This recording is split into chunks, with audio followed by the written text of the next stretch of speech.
Hello and welcome to another update video about Solana. So Solana, we are currently still exploring and investigating if we can possibly have made the low already, if the low is already in, and if we are already in an impulsive move here to the upside, that could take us well above $50. So currently there are a few things here to talk about. One thing is that ideally Solana doesn't make another lower low.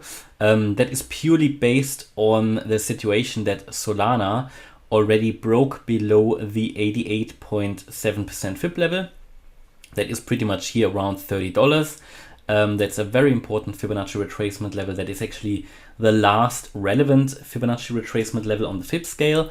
And any cryptocurrency or any asset in general that moves below that level, it is not ideal. And we already broke briefly below it. That is not a problem here around the 13th and the 14th of June. Again, not a problem, but ideally we want to stay above it. It is bad for the sentiment around a coin and around an asset. If you drop below it briefly, not necessarily a major problem, but if you stay below it and you retest it from below and stuff like that, it's not great. That said, a lot of cryptos did that before. Cardano as well in the previous bear market. It has luckily recovered, made a new all-time high. Other cryptos from the previous bear market that dropped below that 88.7% FIB level have not made a new all-time high in 21. For example, XRP, for example, XLM, for example, IOTA. But at the moment we stay above it, and we can explore here possible impulse which is unfolding. That said, the bullish wave count considered, should we go below 30.85, then with quite a higher probability this whole impulse is over. We need to consider that. Then it is getting probably more likely again that we will make another lower low. And the target for that would be around $19 to $21. For now, however, as long as this working low is intact, we are following this, and we have the situation here that Solana got rejected at the 50-day moving average here pretty exactly yesterday. I made you aware that this will be strong resistance, so we saw the expected bounce from that. We have recovered since then and currently working on getting above this 50-day moving average, which is currently at $39. And I wanted to show you the lower level wave count here as well from that wave 3, because could we assume that we have done the wave 1, we have assumed we have done the wave 2 corrective wave down, and we are now in the wave 3 here. Target for that wave 3 you can see here around $58. That is the 1.618 Fibonacci extension level of the yellow wave 3, but we are here in a sub wave. So we need to make 5 waves, which means we will get something like this: a 1, a 2, a 3, a 4, a 5 to complete yellow wave 3. Now, where are we in this lower level wave count? Well, my assumption is that we have formed here a wave 1 with this swing high. So I'm going to label that on the chart here. So I believe this is a wave 1.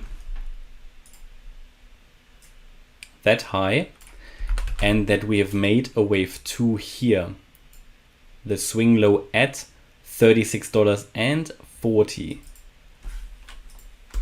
wave 2, which means we should now be getting in wave 3 in this bullish scenario.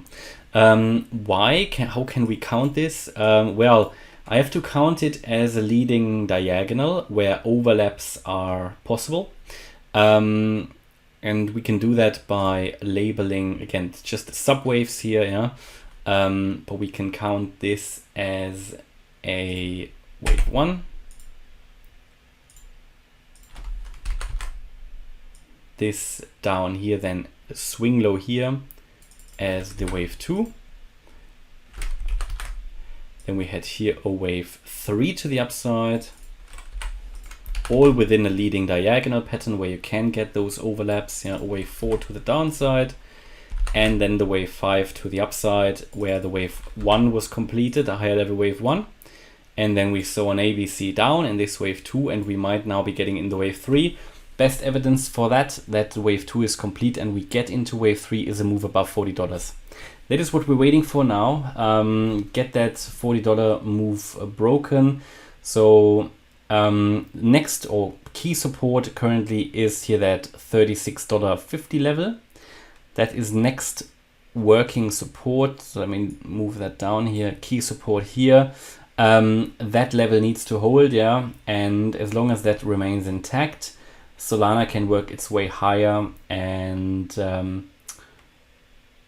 to move above $40 and then towards key resistance of $42.87. That is really the important level we need to break above, that $42.87 level. If we get above that, I think we can see a larger rally, probably then here to, first of all, $48.41 and then to that $58 level for the wave 3. So this is what we're looking at here for at the moment. Could be that this is only a wave B in a wave 2, so that we get something like an A wave here, a B wave, and then the C wave down. Would not necessarily be a problem. Yeah, we can look at the retracement levels. I mean, the retracement was only the 38.2% Fib level so far, and again, it hit perfectly a Fibonacci level, the 38.2. But I think we can, if we stay below 30 or if we stay below $40, could be that we in a C wave we come down once more here, possibly into the region between the 50% Fib level and the 61.8, between $35.40 and $34.32. That is, in my opinion, most likely should we not break above $40, yeah, and then you have a similar situation to what we had here in this wave 4 as well, where we came down, moved up, and then came down. So an A, B, C. That's how I look at it at the moment. So yeah, hopefully you liked the update. If you did, please hit the like button, leave a comment, and subscribe. And if you really like the content, then check out the channel membership. Thanks a lot for watching. Bye bye.